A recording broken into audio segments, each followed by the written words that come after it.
So you want to understand the key differences between Web 2 and Web 3 as a developer? I got you. Web 2, the current internet era, is characterized by centralized platforms where companies own user data and control services. One, think Facebook, Google, etc. Developers build applications relying on these central authorities for databases, user management, and infrastructure. Web 3, on the other hand, envisions a decentralized internet built on blockchain technology.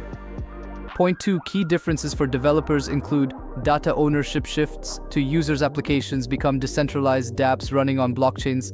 Backend logic is often implemented in smart contracts, and user authentication relies on crypto wallets.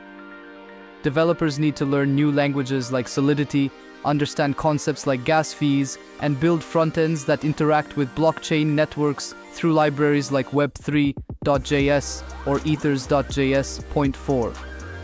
This fundamentally changes how applications are architected, secured, and monetized, emphasizing transparency and user empowerment. Point 5, and that's it.